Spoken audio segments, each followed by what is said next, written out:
Vídeo de hoje do canal do Nicola te conta sobre uma economia milionária no Corinthians. Preciso te atualizar também sobre o Palmeiras, com outra venda assegurando bastante dinheiro. Bora falar também sobre o São Paulo, por que Mailton ainda não foi registrado no BID e qual cirurgia Lucas Moura vai passar. Para completar, quem vai treinar o Galo? Cuca está de saída. Bora falar também sobre a provocação de Bolassi, jogador do Cruzeiro, contra o Atlético. Substituto para Bruno Henrique no Flamengo? Interrogação. Por último, mas não menos importante, detalhes sobre a venda do Vasco da Gama, Gabigol, últimas do mercado, bastidores, finanças e muito mais.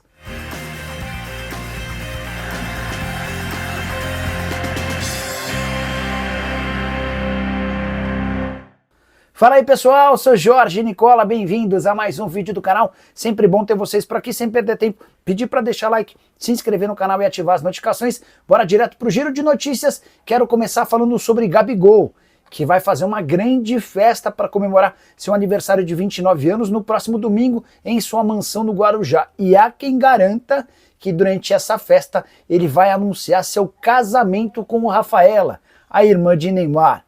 Bora falar também sobre o Brasileirão que terá 2 jogos por rodada transmitidos ao vivo para o Reino Unido e para a Irlanda. Importante contar que essas partidas serão transmitidas por um canal chamado Premier Sports. Acordo que vale para as temporadas de 25 e 26, mas não terá partidas do Flamengo como mandante. Rubro-Negro decidiu fazer a transmissão dos seus jogos em casa para o exterior na Flá TV. A saideira do giro de notícias contar que o Internacional precisa vender pelo menos um jogador importante ainda nessa janela de transferências, tudo por conta da enorme dificuldade financeira. Só para lembrar, Colorado fechou os 3 primeiros meses do ano com um prejuízo de 64 milhões de reais.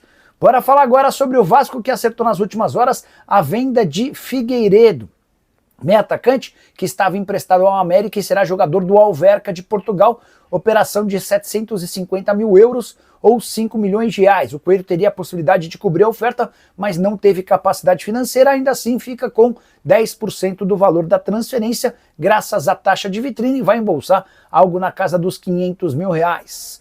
Figueiredo que vai assinar com o Alverca por 3 temporadas, e a partir de agora fica livre para embarcar e fazer exames médicos lá em Portugal. Para completar, em relação ao Vasco, contar que o Cruz Maltino vai pagar 1,5 milhão de euros pelo empréstimo de Carlos Cuesta, pelo menos é o que garante a imprensa argentina.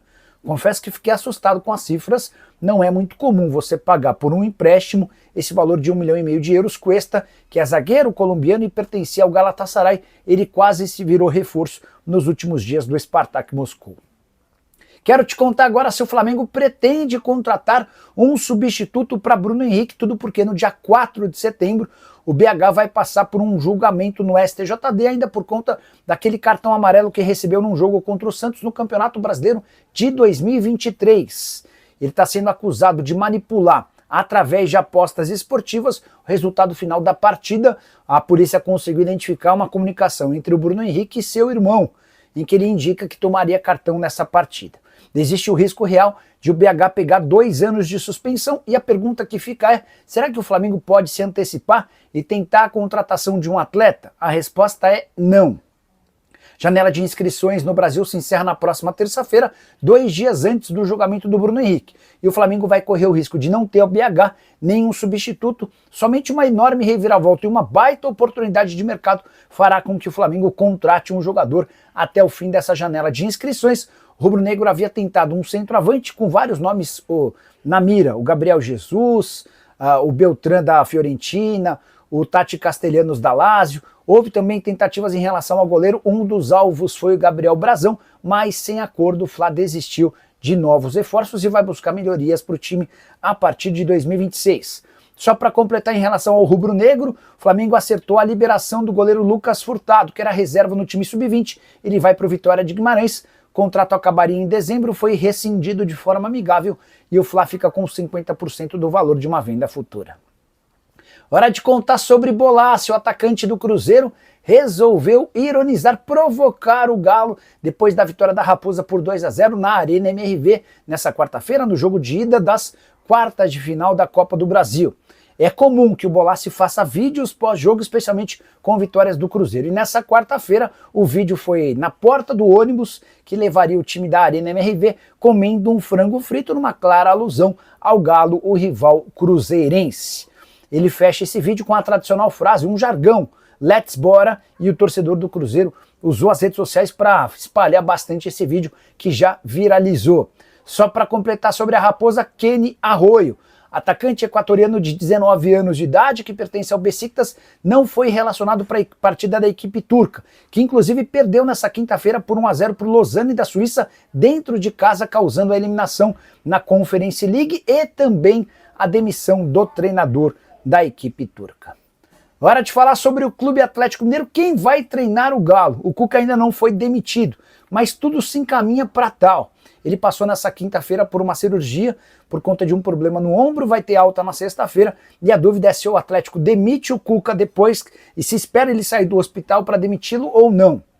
Mas a decisão em relação à dispensa do técnico é real, é definitiva, inclusive o Galo já está no mercado em busca de alternativas. Jorge Sampaoli foi oferecido, mas a avaliação é de que ele custa muito alto e dá enorme trabalho no dia a dia. Em relação a outras possibilidades, dá para dizer que Pedro Caixinha e Ramon Dias são nomes avaliados. Ambos já trabalharam com Paulo Brax, que é o homem forte do futebol atleticano. O Pedro Caixinha trabalhou com Paulo Brax no Santos, enquanto o Ramon Dias esteve com o dirigente atleticano nos tempos de Vasco da Gama. Não se descarta também Carlos Carvalhal, técnico português desempregado que em diversas outras janelas foi alvo de possibilidades de propostas feitas pelo Clube Atlético Mineiro. Posso dizer para você que hoje a preferência se dá por um português, Pedro Caixinha ou Carlos Carvalhal. Aguardemos cenas dos próximos capítulos. Pergunta que eu deixo para você, atleticano, estava na hora de demitir o Cuca? Não dava mais para ele? Já usa o espaço para comentário e registra a sua opinião. Bora com atualizações sobre o São Paulo. Tem duas informações importantes. A primeira, por que Mailton, lateral direito que treina com o São Paulo desde a sexta-feira passada, ainda não foi registrado no boletim informativo diário? A resposta, problemas na saída dele do Metalist. O Mailton pertence ao time ucraniano e estava emprestado à Chapecoense.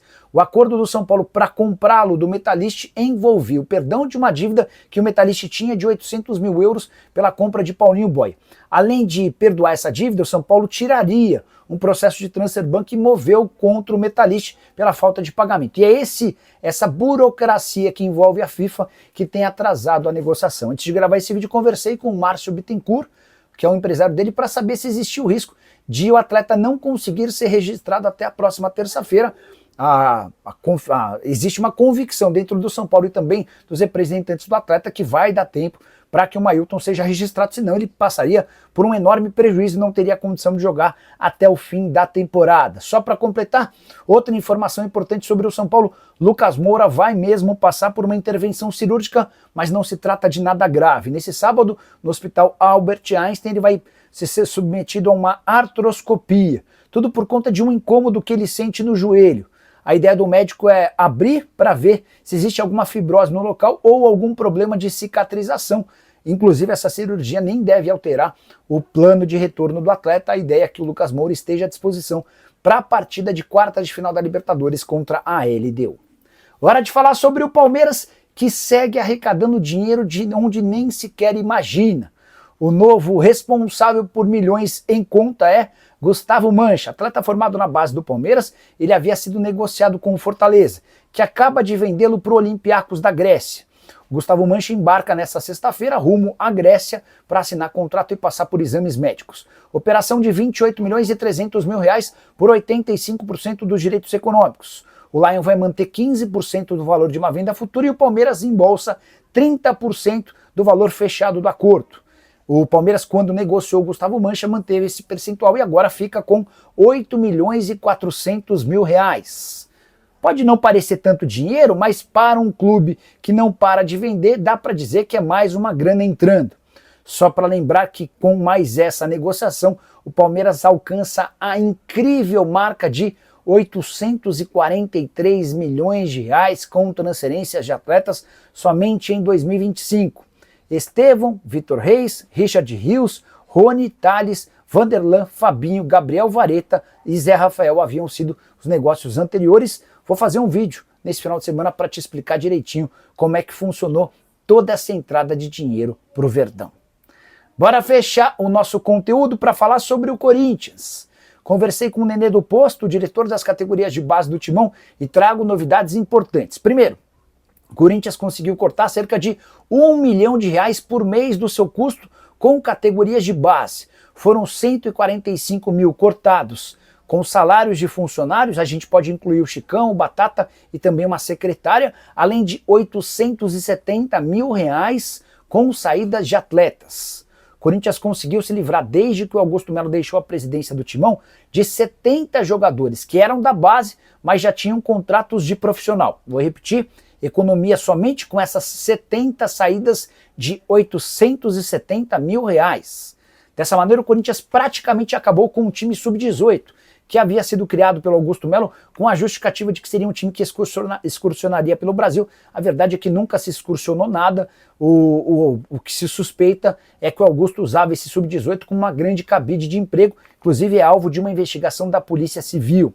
Restam ainda 12 atletas que têm contrato profissional, mas integram a base para serem dispensados ou negociados. O Corinthians só não os demitiu porque teria um custo. Então a ideia é encontrar clubes dispostos a contratá-los. E a partir do momento em que esses 12 saírem, o Corinthians vai começar a trabalhar para saídas e dispensas de atletas de categorias menores, do sub-11 ao sub-15.